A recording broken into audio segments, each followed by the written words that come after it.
Boa noite, comunidade acadêmica. Estamos aqui esta noite para dar início às apresentações dos trabalhos da 26ª Mostra Científica, que novamente será exibida inteiramente de modo online. Nesse momento, será apresentado o grupo de trabalho dos acadêmicos do curso de Fisioterapia. O primeiro trabalho que será apresentado vai ser pelo acadêmico Juliano Luiz de Lima, com o título A Hipótese da Cascata Amiloide, Implicações fisiopatológicas de uma das teorias mais bem aceitas nos estudos em Alzheimer. Pode iniciar seu trabalho, Juliano. Olá, boa noite a todos. Me chamo Juliano Luiz de Lima, sou acadêmico da 10ª fase de Fisioterapia e, juntamente com minha orientadora, professora Débora Mosena da Ligna, elaboramos este trabalho. A hipótese da cascata amiloide, implicações fisiopatológicas de uma das teorias mais bem aceitas nos estudos de Alzheimer. Sabemos que a doença de Alzheimer, então, é a forma mais comum de demência, cerca de 60% a 90% de todos os casos. Ela é baseada por um declínio da memória e de outras habilidades do pensamento, como, por exemplo, o indivíduo sai de carro e esquece onde estacionou esse carro, ou não reconhece mais entes, amigos, familiares, ou até a memória de curto prazo ou habilidades de higiene pessoal. Sua etiologia, então, pode ser multifatorial, em vez de uma única causa, sendo provavelmente decorrente de uma soma entre fatores genéticos e ambientais, além dos fatores de risco, como educação, histórico familiar, gene da lipoproteína E4, comprometimento cognitivo ou educação. A hipótese mais consistente sobre a fisiopatologia do Alzheimer é a hipótese da cascata amiloide. Contudo, a neuroinflamação também é uma característica proeminente da doença de Alzheimer. Evidências consideráveis indicam que eventos inflamatórios desempenham um papel importante na modulação de sua progressão. Alguns estudos clínicos em pacientes que usaram fármacos anti-inflamatórios indicam uma menor incidência da doença de Alzheimer, apoiando então a hipótese da neuroinflamação nos processos neurodegenerativos. O objetivo então desse trabalho foi descrever a implicância da cascata amiloide na fisiopatologia do Alzheimer. Uma metodologia, revisão narrativa, realizada nas bases de dados do PubMed, sem sistematização na seleção de artigos. Então, a doença de Alzheimer é caracterizada por duas patologias proteicas, a amiloidopatia e a tauopatia. A amiloidopatia se dá pelo acúmulo da proteína beta-amiloide em placas senis entre os neurônios, entre a comunicação dos neurônios. E a tauopatia se deve pela hiperfosforilação e agregação da proteína tau. Postula-se, então, que o Alzheimer é causado por alterações na estabilidade na agregação da proteína beta-amiloide, resultando no desequilíbrio crônico entre a produção e a depuração dessa proteína. E o acúmulo da proteína beta-amiloide inicia uma cascata que inclui alterações inflamatórias, formações de emaranhados neurofibrilares e perca de neurotransmissores. Como resultado, o processo neuroinflamatório decorre em grande parte pela perca da homeostase amiloide, esse desequilíbrio que ocorre, iniciado pelo acúmulo de agregados proteicos aberrantes, que ativam cascatas sinalizatórias de inflamação, resultando na formação dos emaranhados neurofibrilares e a perca dos neurotransmissores, como já citado. À medida que a carga amiloide aumenta, então, acredita que a perca catastrófica contínua de sinapses e neurônios leva à demência progressiva. A inflamação no Alzheimer é caracterizada por micróglia reativa ao redor de placas amiloides, que mantêm um estado inflamatório pela secreção de mediadores pró-inflamatórios, contribuindo para a perca neuronal. As células microgliais podem amplificar várias etapas da cascata amiloide. Considerando a complexa fisiopatologia, a cascata amiloide e o processo inflamatório decorrente são importantes, mas apenas algumas das hipóteses envolvidas, reforçando então a necessidade de se compreender melhor todos os mecanismos moleculares associados ao Alzheimer. Obrigado a todos que assistiram até aqui. Tenham todos uma boa noite. Parabéns, Juliano, pelo excelente trabalho. Agora, o próximo trabalho será apresentado pelo acadêmico também, Juliano Luiz Lima, com o título Melhora na velocidade da marcha de mulheres com câncer de mama, benefícios da reabilitação cardíaca. Pode iniciar sua apresentação, Juliano. Olá, boa noite a todos. Me chamo Juliano Luiz de Lima, sou da 10ª fase do curso de Fisioterapia, juntamente com minha orientadora Natália Veronese da Cunha e minha co-orientadora Luísa Medeiros Karsten, elaboramos este trabalho. Melhora na velocidade da marcha de mulheres com câncer de mama. Benefício da reabilitação cardíaca. Bom, antes de tudo, devemos saber que o câncer, então, ele é uma doença crônica, né, caracterizado pela multiplicação celular de forma desordenada. E já falando do câncer de mama, temos noção que possui, sim, alguns fatores de risco, como obesidade, gravidez após os 30 anos, menarca precoce, a menopausa tardia, sedentarismo, dentre muitos outros. E o câncer de mama, então, ele é a neoplasia de maior incidência feminina no mundo, né? E a literatura evidencia que poucas dessas mulheres que possuem o câncer de mama praticam exercício físico de forma regular.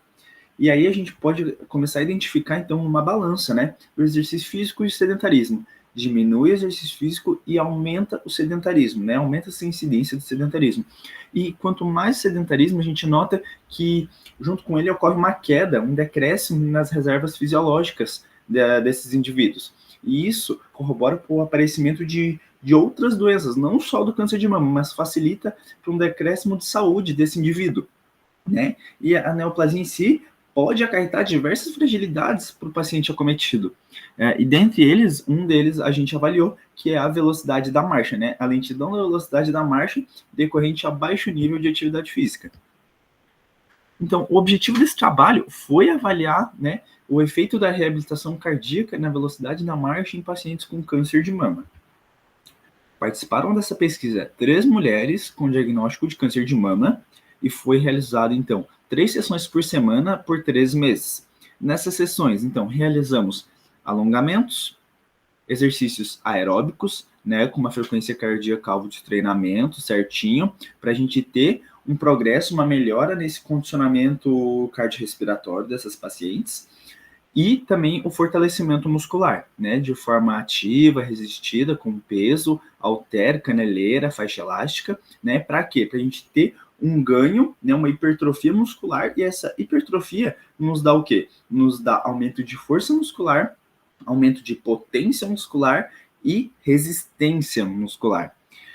E então, antes e após a reabilitação, né, a velocidade da marcha foi avaliada com um indicativo do estado funcional, né? Juntamente isso, o equilíbrio corporal, a cadência e indiretamente o endurance dessas pacientes. Essa pesquisa foi aprovada pelo CEP, né? Parecer número 5.833.520. Eis o nosso resultado, né?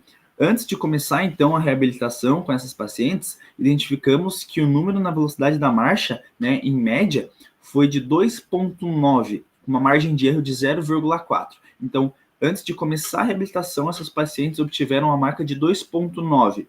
E após a reabilitação, a gente notou, então, uma melhora de 2,9 para 1,9. Reduziu em 1 segundo a velocidade da marcha dessas pacientes, ambas com uma margem de erro de 0,4.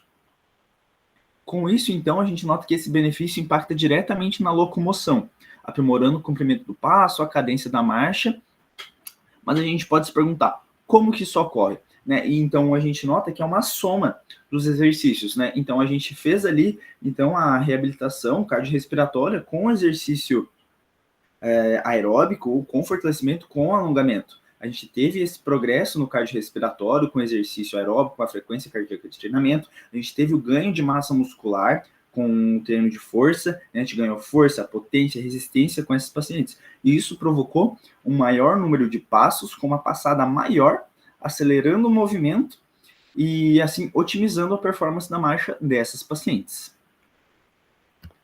Agradeço a todos que assistiram até aqui e tenham uma boa noite. Parabéns, Juliano, pela excelente apresentação.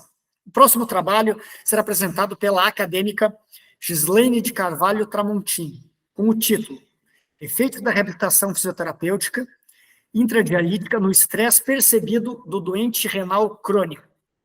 Olá, eu sou acadêmica da 10ª fase de fisioterapia, meu nome é Gislaine de Carvalho Tramontim, eu sou bolsista do artigo 171 de pesquisa do UNIDO. A orientadora do meu trabalho é a Natália Veronese da Cunha e a minha co-orientadora é a Camila Nara Moraes. Eu já quero prestar os meus agradecimentos à minha bolsa do UNIDO pois com ela estou conseguindo realizar o meu sonho. Agradeço também a minha orientadora e coorientadora, que sempre estiveram me ajudando, me auxiliando e me incentivando sempre no mundo maravilhoso da pesquisa.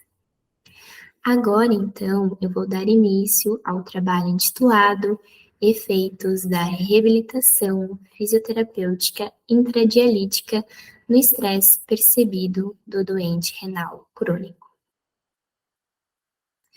A doença renal crônica, ela é representada pela perca progressiva e irreversível do funcionamento renal.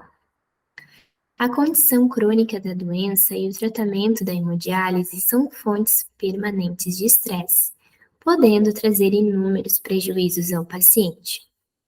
A reabilitação fisioterapêutica intradialítica promove efeitos fisiológicos, físicos e psicológicos benéficos para os portadores da doença renal crônica. Diante disso, o objetivo do trabalho é avaliar os efeitos do exercício físico intradialítico no estresse percebido do doente renal crônico. Metodologia: estudo quantitativo, quase experimental, prospectivo e randomizado. Participaram da pesquisa 10 indivíduos com a doença renal crônica em tratamento de hemodiálise. Inicialmente foram coletados os dados do perfil sociodemográfico e clínico dos participantes, bem como a avaliação do estresse. Os nossos atendimentos fisioterapêuticos com cada paciente foram 12 sessões, 3 vezes semanais durante um mês. E consistia de 5 minutos de aquecimento e em seguida 40 minutos de exercício aeróbico em ciclo ergômetro de membros inferiores e finalizado com relaxamento de 5 minutos. E após as 12 sessões era reaplicada a avaliação do estresse. E durante o atendimento a gente trabalhou com a prescrição baseada na escala subjetiva de esforço, a escala de Borg, e com a limitação da frequência cardíaca de treinamento entre 50% e 60% da frequência cardíaca de reserva, pelo método de Carnot. Então, a gente fazia um cálculo, a gente pegava a frequência cardíaca máxima, 220 menos a idade, e a de repouso, que é antes, do paciente realizar algum exercício. E o cálculo é a frequência cardíaca máxima menos a frequência cardíaca de repouso, vezes o percentual de intensidade a ser trabalhado, mais a frequência cardíaca de repouso. E obtendo esse resultado, a gente trabalha com os pacientes sempre monitorando via oxímetro. Essa pesquisa, ela foi aprovada pelo Comitê de Ética e Pesquisa. Aqui eu trouxe algumas imagens para vocês terem uma percepção de como era o atendimento e o espaço também. Aqui nessa primeira foto, ali no fundo, a gente visualiza a máquina de hemodiálise. E aqui na segunda foto, também focado no paciente realizando exercício físico com o seu ciclo ergômetro. Foi uma experiência muito legal atender esses pacientes. Então, agora vamos para os resultados. Ao tratar-se dos resultados, o perfil da população estudada foi em sua maioria do gênero feminino, representando 60%, com a idade média entre 59 anos.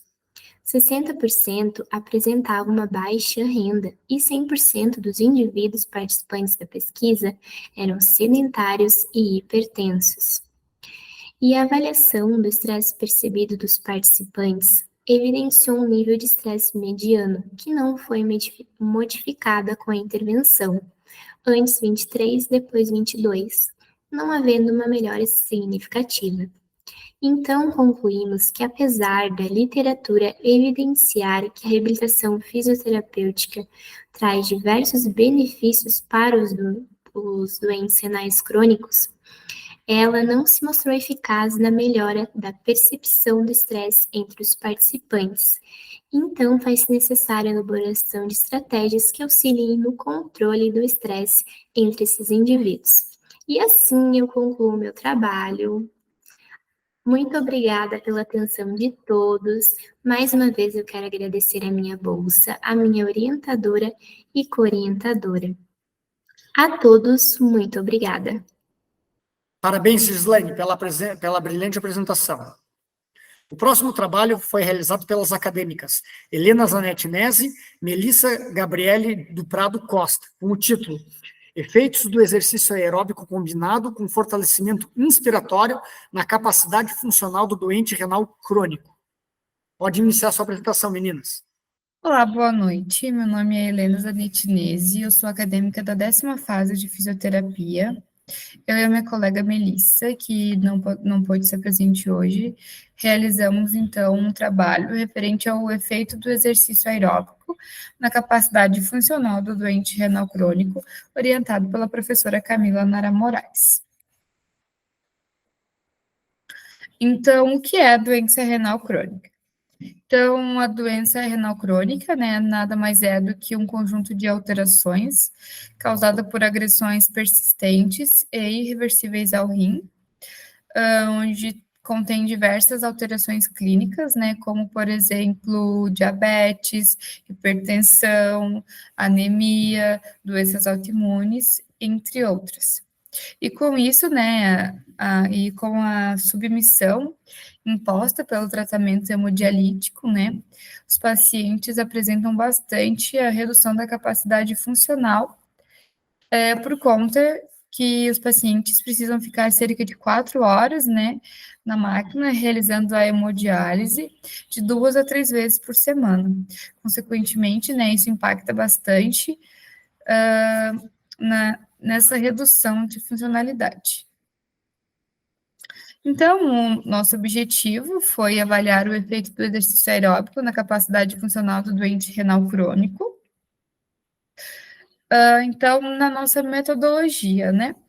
Então, na pré-intervenção, né, antes da intervenção, a gente coletou o perfil sociodemográfico e clínico desses participantes, onde teve perguntas relacionadas ao quanto tempo de lesão os pacientes tinham, se tinha algum outro tipo de patologia ou sintomatologia associada, nível de escolaridade, idade, entre outros fatores. Avaliamos também a capacidade funcional desses pacientes através do teste de caminhada de 6 minutos. E nos nossos atendimentos, então, a gente realizou 12 sessões de 45 minutos cada sessão. Utilizamos o cicloergômetro, né, como forma de intervenção para trabalhar essa capacidade cardiorrespiratória. E todos os exercícios, eles foram prescritos em cima da escala de Borg, que é uma escala subjetiva de esforço. Então, os nossos resultados, né, com relação ao teste de caminhada, a gente conseguiu observar um aumento significativo na média dessas distâncias percorridas durante 6 minutos, né? Então, no grupo pré-intervenção, né, a gente obteve resultado de 350, mais ou menos 121, e na pós-intervenção, né, quando a gente reavaliou, a gente obteve um resultado de 370, mais ou menos 119, com um valor de P, né, de 0,01. Então, quando a gente compara a média pós-intervenção desses pacientes, a gente consegue observar, então, um aumento da capacidade funcional e cardiorrespiratória desse perfil populacional. Então, na nossa conclusão, a gente concluiu que o exercício físico, ele pode sim e deve, né, ser uma estratégia a ser utilizada no tratamento e na redução dos impactos que a doença renal crônica traz para esses pacientes. Pois em relação à sua prática, né, em apenas 12 sessões, foi bastante significativo, a gente viu um grande resultado na melhora da questão da fadiga desses pacientes, né, por conta dessa diminuição da funcionalidade. Então, a fadiga, contudo, né, ela pode impactar na manutenção de uma vida ativa e independente, né? Além disso, a fadiga, ela pode estar associada a alterações do estado emocional e cognitivo desses pacientes, que impactam diretamente na qualidade de vida. Então, essa diminuição de funcionalidade desse perfil populacional, além da doença renal crônica, traz consigo vários outros agravantes associados a essa patologia. Então, era isso a minha apresentação. Obrigada pela atenção. Desejo uma boa noite a todos e uma boa amostra também. Parabéns pelo excelente trabalho. O próximo trabalho é pelas acadêmicas Yasmin da Silva Branco e Suelen de Souza Mariana, com o título Impacto do treinamento orientado à tarefa na velocidade da marcha em pacientes pós-AVC. Pode ficar à vontade, meninas. Boa noite a todos. Meu nome é Yasmin. Falo em meu nome e da minha colega Suelen de Souza Mariana. A nossa orientadora é a Camila Nara Moraes e o nosso curso é Fisioterapia.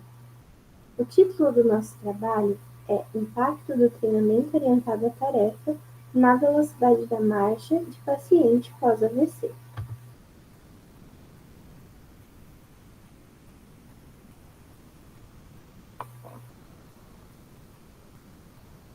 Introdução.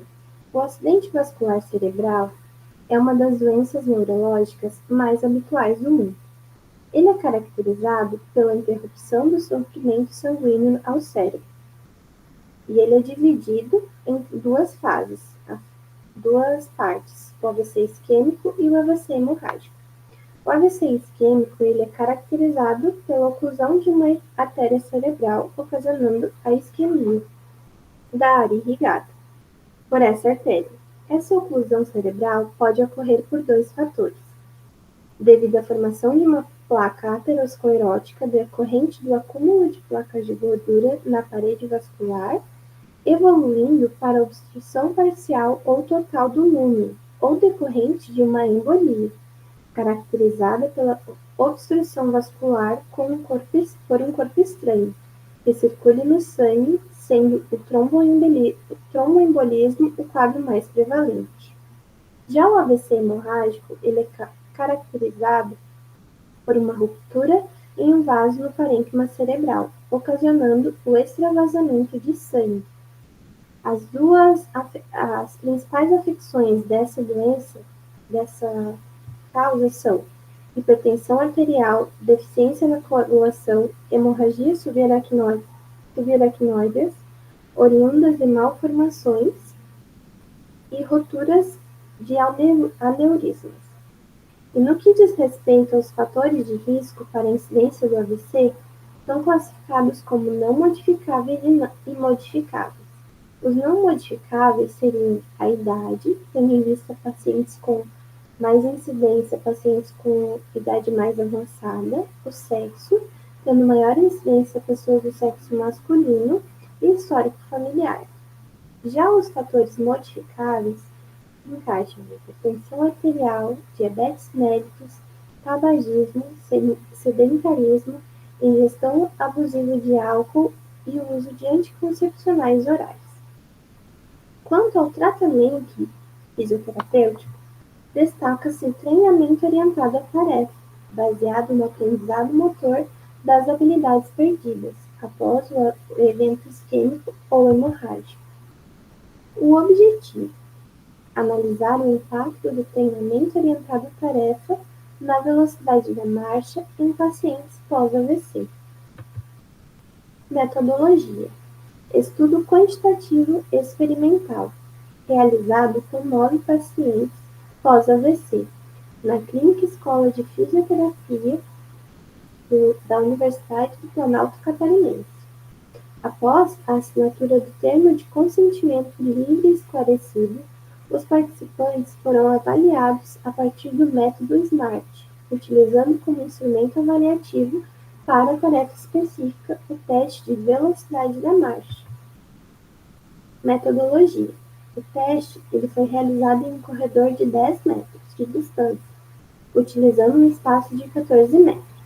Os 2 primeiros para aceleração e os 2 últimos para desaceleração.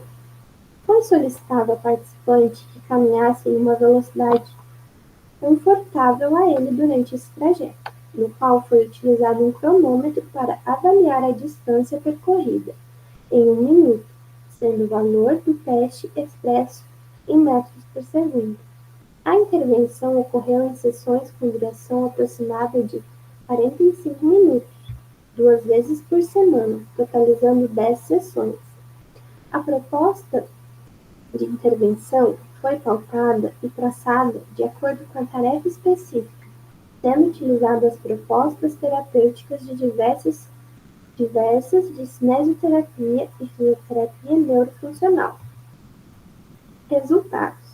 O teste de velocidade da marcha teve um aumento significativo nas médias no pós-intervenção, sendo pré-intervenção 22,7 metros por segundo e o pós-intervenção 26,9 metros por segundo.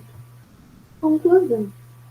Conclui-se que a utilização do treino orientado à tarefa específica teve resultados positivos, visto que ao estabelecer metas, pode-se promover um maior comprometimento do paciente com a terapia, além do estímulo constante da tarefa, através da biomecânica do movimento.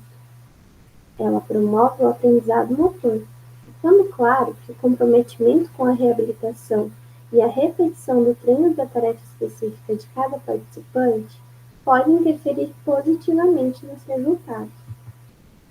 O sucesso é a soma de pequenos esforços repetidos dia após dia. Obrigada a todos. Parabéns pela brilhante apresentação. O próximo trabalho do curso de fisioterapia será apresentado pela acadêmica Mariane de Oliveira Machado, com o título Os efeitos da técnica de liberação miofascial através do método de compressão de pontos gatilhos, uma revisão de literatura. Fique à vontade, Mariana. Olá, meu nome é Mariana de Oliveira Machado, sou acadêmica da 8ª fase de fisioterapia da Uniplac e vou falar um pouquinho sobre os efeitos da técnica de liberação miofascial através do método de compressão de pontos gatilhos, uma revisão de literatura. Minhas orientadoras foram Natália Veronese da Cunha e Camila Nara Moraes. Bom, a face ela é um tecido conjuntivo, o qual vai circundar e conectar as musculaturas, estruturas nervosas e também vísceras, tendo como principal função realizar a transmissão de força tensional. Essa autoinervação e células responsáveis por oferecer uma noção de pressão e estiramento, esse tecido ele frequentemente está sendo relacionado a quadros álgicos que colaboram na percepção postural do paciente também. A síndrome da dor miofascial, ela é uma das causas mais comuns de dor musculoesquelética, sendo também caracterizada por uma alteração na região neuromuscular, presença de locais com aumento de uma tensão, uma dor em queimação, sensação de peso, dor em pontada, diminuição de força também e limitação da amplitude de movimento. Alguns casos também acontece a fadiga muscular. O ponto gatilho miofascial, ele é definido como um ponto doloroso, presente na musculatura. É associado a um nódulo palpável, hipersensível, que é localizado numa banda muscular com um aumento de tensão. Então, esse nódulo, ele normalmente vai apresentar uma dor à compressão, mas também ao alongamento daquela musculatura, provocando uma dor referida do paciente, ou seja, ele responde com um padrão de dor e que se localiza distalmente a esse ponto gatilho miofascial. Esse ponto gatilho ele tem 2 tipos, ele pode ser ativo, que ele vai causar uma dor local com sintomas familiares, e o latente, que ele evoca uma característica como os ativos, mas eles são responsáveis por sintomas que não são familiares para o paciente. São capazes também de promover uma restrição na amplitude de movimento dele, uma fadiga muscular, uma fraqueza muscular. A compressão isquêmica, ela é uma técnica dentro da liberação miofascial, dentro da terapia manual, que é utilizada como tratamento desse ponto gatilho, onde o fisioterapeuta ele vai encontrar uma barreira tecidular que vai oferecer uma resistência, e com o aumento da pressão que a gente vai colocar acima desse ponto gatilho, vai ter uma libertação da mesma, onde vai aumentar a pressão em busca de uma nova barreira. Esse efeito da compressão isquêmica vai aumentar o limiar de dor do paciente sob a pressão e a amplitude do movimento dele também. Vai causar uma hiperemia reativa, causada pela oclusão temporária do suprimento de sangue, quando a gente pressiona, e aí é onde a gente vai conseguir liberar essa barreira. Esses pontos gatilhos, eles podem surgir devido a uma hipomobilidade, uma pouca movimentação do paciente, um desequilíbrio postural, movimentos repetitivos, grandes esforços, e também algumas doenças relacionadas ao sistema nervoso, como depressão, ansiedade, alterando assim a amplitude de movimento e gerando quadros álgicos, quadros de dor, que podem dificultar a realização da atividade de vida diária desses pacientes. Dentre os tratamentos utilizados, a liberação miofacial é uma técnica de terapia manual que é muito utilizada dentro da fisioterapia, com o objetivo de comprimir esses pontos gatilhos, mobilizando essa fáscia, reduzindo essa aderência da fáscia e diminuindo, assim, os quadros álgicos. O objetivo desse estudo tem como principal objetivo a eficiência dessa técnica de liberação miofacial nos sinais e nos sintomas causados pelas dores faciais. Foi realizado através de uma pesquisa de revisão de literatura narrativa, nas bases de dados Cielo, PubMed e Pedro, utilizando palavras-chave como liberação miofacial, terapia manual, manual therapy, utilizados os descritores liberação, tender points, trigger points, e foram incluídos no estudo apenas artigos publicados nos últimos 6 anos. Os resultados, então, da pesquisa se deram mostrando que de todas as formas de aplicação, a liberação miofacial, ela se mostrou muito efetiva quanto ao alívio de dor e tensão desses pacientes. Aqui está um pouquinho das minhas referências, e é isso, muito obrigada. Parabéns pela apresentação. O próximo trabalho pela acadêmica Diane Lima da Silva, com o título Covid-19 e miastenia grave, um olhar sobre a ótica da fisioterapia. Olá, meu nome é Diane Lima da Silva, minha orientadora é Débora Mozena da Ligna. O título do meu resumo é Covid-19 e miastenia grave, um olhar sobre a ótica da fisiopatologia. Então, desde que a doença infecciosa por Covid-19 foi declarada em estado pandêmico, vários esforços foram feitos na área da saúde. Então, a Covid-19 ela foi causada pelo coronavírus, da síndrome de desconforto respiratório agudo grave, a SARS-CoV-2, e ela foi declarada uma pandemia no mês de março de 2020 pela Organização Mundial da Saúde, OMS. Até o dia 20 de setembro de 2023, a Universidade de Johns Hopkins relata 676.609.955 casos globais e 6.881.955 mortes globais, sendo os Estados Unidos, Brasil e México os países com maiores casos de morte. Então, diversas literaturas demonstraram o envolvimento neurológico em pacientes infectados com Covid-19, sabendo-se que o vírus pode ter o tropismo para o sistema nervoso. Uma breve investigação foi conduzida para elucidar a relação entre miastenia grave e Covid-19. Então, uma das grandes preocupações da infecção, além do manejo das situações que requerem tratamento intensivo, são as complicações neurológicas, e o sistema respiratório é um dos mais afetados. Então, as sinapses entre os neurônios motores e as fibras musculares e esqueléticas, elas caracterizam a junção neuromuscular e que são responsáveis por permitir, entre outras funções, a respiração. Então, as disfunções nessa junção neuromuscular como a mais frequente delas, a miastenia grave, ela pode diferir na etiologia por causas genéticas, tóxicas e imunológicas, então impactando assim na transmissão neuromuscular, podendo até ser letal. A miastenia grave ela é uma doença autoimune devido ao ataque de anticorpos, um mecanismo direto contra o receptor de pós-sináptico de acetilcolina. Então, essa revisão, ela concentra-se brevemente em relatos e estudos observacionais da literatura sobre a relação entre Covid-19 e miastenia grave, ainda no início da pandemia, no ano de 2020. Então, como objetivo é descrever quais os aspectos fisiopatológicos e clínicos que tentam relacionar a miastenia e a infecção por SARS-CoV-2 por meio de uma revisão narrativa da literatura.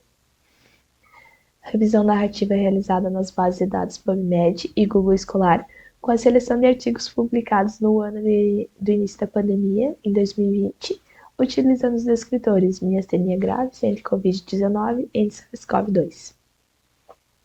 Então, como resultado do manejo clínico do paciente miastênico e uma atenção especial à condição respiratória e ao monitoramento dos efeitos colaterais dos medicamentos devem ser realizados. Então, o manejo clínico na miastenia grave ela é um desafio e durante a epidemia surgiram diversas hipóteses sobre a relação entre a patologia do Covid-19 e a miastenia grave. Os músculos esqueléticos e o sistema nervoso, eles expressam o receptor da enzima conversora de angiotensina 2, uma proteína-chave para a entrada do vírus das células, o que explica o envolvimento neurológico e muscular. Então, as pessoas afetadas correm um risco maior de desenvolver mais complicações em resposta à Covid-19. Então, infecções virais precedentes podem desencadear eventos miastênicos, levando a uma resposta autoimune. Então, os autores sustentam a ideia de que infecções bacterianas e virais podem desencadear crises de miastenia grave em pacientes com miastenia grave pré-existentes. Especula-se que pacientes com Covid-19, que são propensos a sofrer complicações neurológicas pós-infecciosas devido à invasão das células SARS-CoV-2. Então, o principal responsável pelo desenvolvimento da miastenia grave poderia ser a homologia existente entre as proteínas da superfície viral e a acetilcolina. Os anticorpos produzidos diretamente contra as proteínas do vírus podem reagir de forma cruzada com receptores de acetilcolina.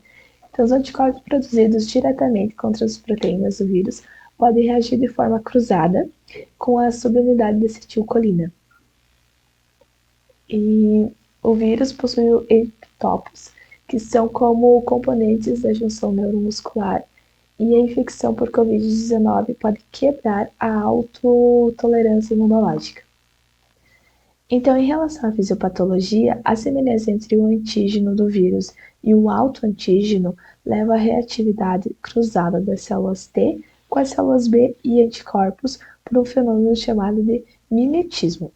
Então, embora esse mecanismo já tenha sido estabelecido em doenças neuroautoimunes por pós-infecções, não foi demonstrado que isso ocorra no contexto da miastenia grave. Então, uma inflamação, ela sempre precisa de atenção. Pacientes miastênicos apresentam uma elevação nos níveis de citocina, pós- e anti-inflamatórios, então que podem mediar importantes mecanismos patogênicos e também inflamatórios na junção neuromuscular. Então, além da desregulação das células T e da enorme liberação de quimiocinas, citocinas e mediadores inflamatórios, uma ruptura significativa na barreira hematocefálica, ela pode estar associada à amplificação do processo de neuroinflamação causado pelo vírus SARS-CoV-2. Ainda não se sabe se a Covid-19 pode causar doença de maior gravidade em pacientes com junção neuromuscular, mas essa situação clínica merece preocupação porque envolve uma fraqueza muscular respiratória e pode causar falência para aqueles que são autoimunossuprimidos. Então, pacientes com Covid-19, eles são propensos a sofrer complicações neuroimunológicas pós-infecciosas devido à invasão das células de SARS-CoV-2. E os anticorpos produzidos contra as proteínas do vírus podem reagir de forma cruzada com receptores para acetilcolina. Próximo trabalho pela acadêmica Diane também, Diane Lima da Silva, com o título Impacto do fortalecimento muscular respiratório na capacidade pulmonar de pacientes com traumatismos raquimedular. Olá, meu nome é Diane Lima da Silva, minha coordenadora é a Camila Nara Moraes, do curso de Fisioterapia. O título do meu resumo é o impacto do fortalecimento muscular respiratório nas capacidades pulmonares de pacientes com traumatismo raquimedular, TRM. Então, o traumatismo raquimedular, ele é um trauma que envolve a coluna vertebral e provoca o rompimento da medula espinhal, com perda da função motora total ou parcial. Os desafios após essa lesão, eles são inúmeros e afetam várias áreas sensitivas e motoras, o que acarreta em déficits nas capacidades pulmonares devido à diminuição da expansibilidade torácica desses pacientes. Então, os músculos respiratórios, eles ficam comprometidos após o trauma e isso afeta a ventilação pulmonar. As causas do TRM, eles são diversas, mas as mais comuns são acidentes automobilísticos, acidentes com arma branca e mergulho em água rasa, onde acontece a fratura do pescoço, então há o rompimento da medula espinhal na parte cervical. Mas ela pode ser ao longo de toda a medula, né? Então a lesão pode ocorrer em toda a medula, ao longo da medula. O objetivo do trabalho foi avaliar os efeitos do treinamento muscular inspiratório nas capacidades pulmonares de pacientes com traumatismo raquimedular através da espirometria. Foi um estudo experimental quantitativo desenvolvido na Clínica Escola da Universidade do Planalto Catarinense, a Uniplac, localizado no município de Lages, em Santa Catarina. Então, foram pacientes com diagnóstico de traumatismo raquimedular acima de 18 anos e que aceitaram participar da pesquisa. Foi realizada uma avaliação dos volumes e capacidades pulmonares através da espirometria na pré e pós-intervenção. O protocolo de treinamento muscular inspiratório foi feito com o uso do dispositivo Power Brief da Clínica Escola. Então, foi realizado 2 vezes por semana, totalizando 10 sessões. O protocolo de fortalecimento foi realizado com 5 séries de 12 repetições e inspirações utilizando o dispositivo, com descanso entre as repetições de 1 minuto. Então, a resistência inicial do dispositivo ela foi ajustada de acordo com a PI máxima, 30% da PI máxima, que foi avaliada junto com a manovacometria. Então, teve um aumento de 10% da PI máxima, pressão inspiratória máxima, a cada semana. Então, a cada semana, os pacientes eles tinham um reajuste, um aumento da carga dentro do Power Brief. Essa amostra ela foi composta por 3 participantes e observou-se neles um aumento da média dos valores das capacidades pulmonares, avaliados através da espirometria, onde os valores percentuais de volume expiratório forçado no primeiro e segundo, eles aumentaram de 53,3%, mais ou menos 24% na pré-intervenção, para 60,7%, mais ou menos 14% no pós. Então, também teve um aumento na capacidade vital forçada, que apresentou na pré-intervenção 48,7%, mais ou menos 11%, e no pós-intervenção 52,7%, mais ou menos 14%.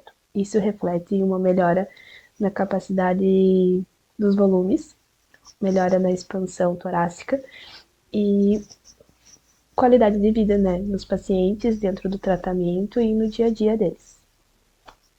Então, o protocolo de treinamento muscular inspiratório com o uso do Power Brief, ele realiza a aplicação de carga de forma quantificável aos músculos inspiratórios, E os resultados alcançados, eles evidenciam que é possível obter a melhora na função pulmonar em pacientes com TRM através do fortalecimento da musculatura respiratória. Estudos comprovam que o tempo de aplicação ele aumenta, então o tempo de acordo com o tempo de aplicação, maiores são os resultados de acordo com o uso do Power Brief. Então, independente do tempo de lesão ou do nível da lesão de cada paciente, que variou nesse estudo, todos obter um resultado positivo, embora em pouco tempo de aplicação, mas todos tiveram resultado positivo e relataram melhoras significativas. Então, o nosso estudo vem evidenciar o uso positivo do treinamento respiratório nesses pacientes com traumatismo raquimedular. Obrigada pela sua atenção. Parabéns pela apresentação, Diane. Próximo trabalho a ser apresentado pela acadêmica de fisioterapia, Ana Flávia Medeiros Della Justina, com o título Satisfação sexual de acadêmicas de uma instituição de ensino superior. Olá, eu me chamo Ana Flávia Medeiros Della Justina, sou acadêmica do 8º semestre do curso de fisioterapia da Universidade do Planalto Catarinense e sou bolsista pelo artigo 170. Hoje eu vou apresentar a pesquisa intitulada Avaliação da função sexual de acadêmicas de uma instituição de ensino superior. Essa pesquisa, ela foi realizada por mim, Ana Flávia, pela aluna do mestrado Ambiente e Saúde, Sabrina Oliveira Goulart, e orientado pela professora doutora Natália Veronese da Cunha. Então, a sexualidade feminina nos dias atuais, ela continua sendo um tabu dentro da nossa sociedade e também entre as mulheres. Muitas dessas mulheres não reconhecem disfunções sexuais que, por vezes, elas possuem, por falta de informação e conhecimento do próprio corpo. As disfunções são caracterizadas por desordem na resposta sexual feminina, como algum distúrbio nos domínios de desejo, excitação, lubrificação, orgasmo, satisfação e dor. Distúrbios esses que podem estar ligados a fatores psicológicos, a fatores físicos e também a fatores hormonais. E isso vai impactar diretamente na vida sexual desta mulher e também na qualidade de vida dela. O objetivo dessa pesquisa, então, foi avaliar a função sexual feminina de acadêmicas do curso de fisioterapia de uma instituição de ensino superior. E, para esse estudo, participaram 52 acadêmicas do curso de fisioterapia da Universidade do Planalto Catarinense, a Uniplac, e foram utilizados para a coleta de dados 2 questionários online autoaplicáveis. O primeiro, sobre o perfil sociodemográfico, clínico e estilo de vida para caracterizar a população desse estudo. E o segundo, chamado Female Sexual Function Index, também conhecido pela sigla FSFI, que é uma escala utilizada para avaliar a função sexual em mulheres. A pesquisa ela foi aprovada pelo Comitê de Ética em Pesquisa. Os resultados obtidos através desse estudo foram muito positivos. As acadêmicas que participaram eram jovens, com idade média de 21 anos, em sua maioria heterossexuais e também solteiras. Na avaliação do questionário FSFI, foi observado que as acadêmicas apresentaram um desejo moderado, excitação alta, lubrificação moderada do início ao fim da relação sexual. A maioria das participantes alcançaram o orgasmo durante as relações e apresentaram um baixo índice de dor. Os resultados positivos encontrados na pesquisa estão intimamente ligados ao fato de que eram mulheres jovens, que estavam em idade reprodutiva, mas principalmente por possuírem conhecimento sobre o próprio corpo e por ter acesso a uma vasta gama de informações relacionadas ao assunto que foi estudado nessa pesquisa. O trabalho era isso. Muito obrigado pela atenção de todos. Boa noite. Parabéns, Ana Flávia, pela brilhante apresentação. O próximo trabalho, pela acadêmica Carla Stefani Verca, com o título Satisfação Sexual de Funcionárias de uma Instituição de Ensino Superior. Boa noite, me chamo Carla Verca, sou acadêmica de fisioterapia, estou na 8ª fase, sou bolsista UNEDU e minha pesquisa ela faz parte da tese de mestrado da mestranda Sabrina Oliveira Goulart, sob orientação da professora Bruna Fernanda da Silva e professora Natália Veronese da Cunha. Minha pesquisa se titula Satisfação Sexual de Funcionárias de uma Instituição de Ensino Superior. E o porquê que a gente fez essa pesquisa? A sexualidade feminina ela é considerada ainda um tabu na sociedade devido a fatores culturais e educacionais. E muitas mulheres elas desconhecem o que são disfunções sexuais devido à falta de informação e conhecimento sobre seu corpo. E essa lacuna ela cria uma vulnerabilidade na saúde sexual e reprodutiva dessas mulheres, fazendo com que negligenciem sintomas relacionados às disfunções, como dor, desconforto, falta de libido, ou seja, a falta de desejo. Muitas vezes essas mulheres têm medo de contar para o parceiro ou para a parceira, com medo de julgamento sobre alguma disfunção, podendo gerar também sintomas como ansiedade e depressão. E como é que a gente pode caracterizar essas disfunções? Eles são distúrbios na resposta sexual feminina, como desordem na área de desejo, excitação, como eu já tinha citado antes, lubrificação, muitas mulheres elas têm problema na lubrificação, não conseguem atingir o orgasmo, não conseguem ter satisfação e também muitas mulheres sentem dor. E esses fatores podem estar relacionados a fatores psicológicos, hormonais ou físicos. Muitas vezes eles estão juntos os três. E eles causam impacto direto na vida sexual e na qualidade de vida dessas pessoas. E qual é o nosso objetivo com essa pesquisa? Avaliar a função sexual feminina de funcionárias de uma instituição de ensino superior. Então, participaram dessa pesquisa 16 funcionárias da Universidade do Planalto Catarinense, da Uniplac. Foram incluídas nesse estudo mulheres cisgêneros, sexualmente ativa, acima de 18 anos de idade, mas ainda que estejam em idade reprodutiva, ou seja, elas ainda não estão na menopausa. E também que tenham tido pelo menos uma relação sexual nos últimos 30 dias, e que aceitaram participar da nossa pesquisa a partir de um convite digital pelo WhatsApp ou pelo Google. E também elas aceitam o termo de consentimento livre e esclarecido. E para avaliação da função sexual foi utilizado o Index de Avaliação Sexual, o FSFI. E a pesquisa ela foi aprovada pelo Comitê de Ética em Pesquisa. Então vamos falar um pouquinho sobre esse questionário. Ele é composto por 19 perguntas, classificadas por categorias de desejo, excitação, lubrificação, orgasmo e dor. E cada classificação tem um score, somando no score final. Então, o menor score, que é 2, significa uma coisa boa, significa que a mulher não tem risco de disfunção sexual, e quanto maior o score, mais risco de disfunção sexual. Então, um score igual ou maior que 26,55 quer dizer que tem um alto risco de disfunção sexual ativa. E como é que foram os resultados? As participantes foram funcionárias ativas da instituição, né, com idade entre 22 e 57 anos, com uma média de 38 anos, e elas apresentaram um score médio no FSFI de 22,2, com um desvio padrão de 4,2. Então, atualmente, nesse momento da pesquisa, não indica um risco para disfunção sexual ativa, mas a pesquisa ela ainda está em andamento e vai ter nova coleta de dados. Obrigada. Parabéns, Carla, pela brilhante apresentação. Continuando a apresentação dos acadêmicos do curso de fisioterapia, temos agora Letícia Ribeira de Bona Sartor, com o título Teste de tocar a cadeira por 400 metros com o intuito de avaliação em pacientes com lesão raquimedular. Olá, eu me chamo Letícia Ribeiro de Bona Sartor, sou acadêmica do curso de fisioterapia, 10ª fase, da Universidade do Planalto Catarinense, Uniplac.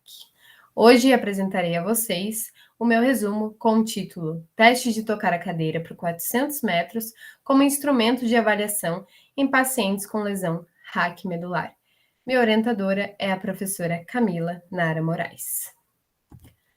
Antes de tudo, é importante a gente saber o que é a lesão raquimedular, ou também chamada de lesão medular ou de traumatismo raquimedular. É um dano gerado na coluna vertebral, que acaba afetando a medula espinhal e as raízes nervosas, e, consequentemente, vai alterar a comunicação entre o córtex motor, lá no cérebro, e a medula espinhal. Ou seja, vai ter uma defasagem na troca de informações entre o cérebro e o corpo, e vice-versa, gerando em uma deficiência sensório-motora abaixo do nível da lesão. O objetivo é analisar a aplicação do teste de tocar a cadeira por 400 metros no paciente lesado medular. A metodologia. Como que funciona esse teste? Como que ele é aplicado?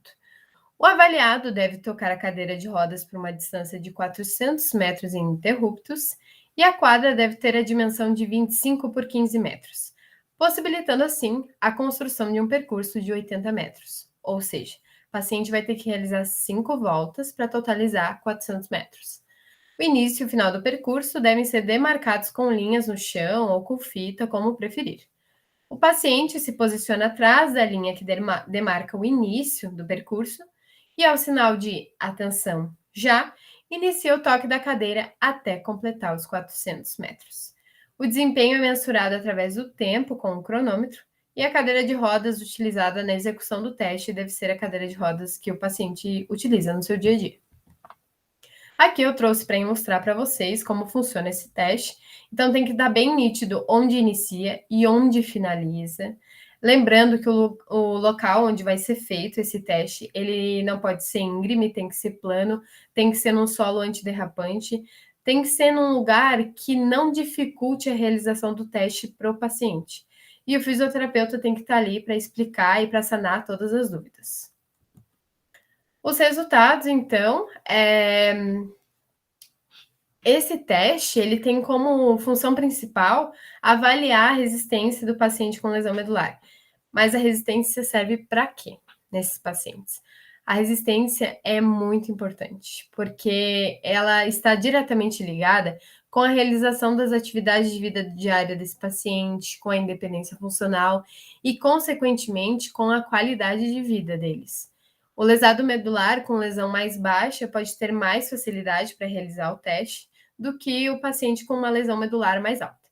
Por exemplo, um paciente com lesão medular em cervical vai ter mais dificuldade para realizar o teste do que um paciente com lesão medular a nível torácico.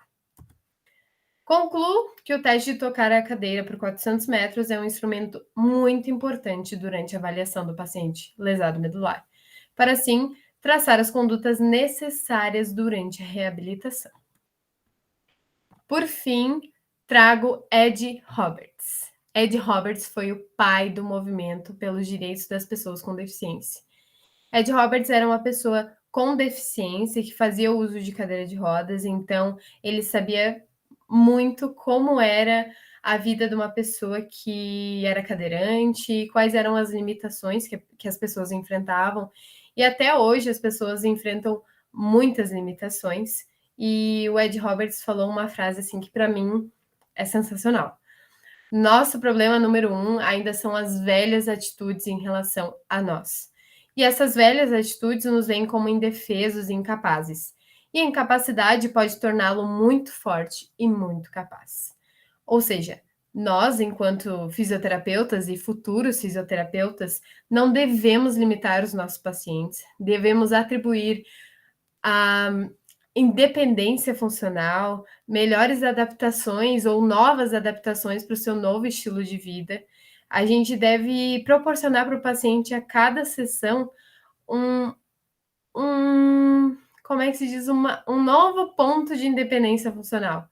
Então, o nosso papel principal é trazer a independência para esses pacientes. Então, não se limitar a algo que é muito pequeno. Ampliar o nosso pensamento e saber que um dia esses pacientes vão ser pacientes que retornarão a deambular, que serão pacientes que não dependerão mais da cadeira de rodas, então eles têm que estar preparados para essa nova / velha vida. Obrigada, espero que vocês tenham gostado da minha apresentação. Parabéns, Letícia, pela brilhante apresentação. E é isso aí, pessoal. Parabenizo novamente todos os acadêmicos do curso de fisioterapia pela apresentação de seus trabalhos e aproveito para parabenizar os acadêmicos deste grupo de trabalho do curso de fisioterapia junto com os seus professores. E também parabenizo toda a equipe da 26ª Mostra Científica da Uniplac pela excelente organização deste evento. Essa live ficará disponível no YouTube, dentro dos canais de comunicação da Uniplac. Sendo assim, agradeço a participação de todos e a audiência. Muito obrigado e até a próxima. Valeu!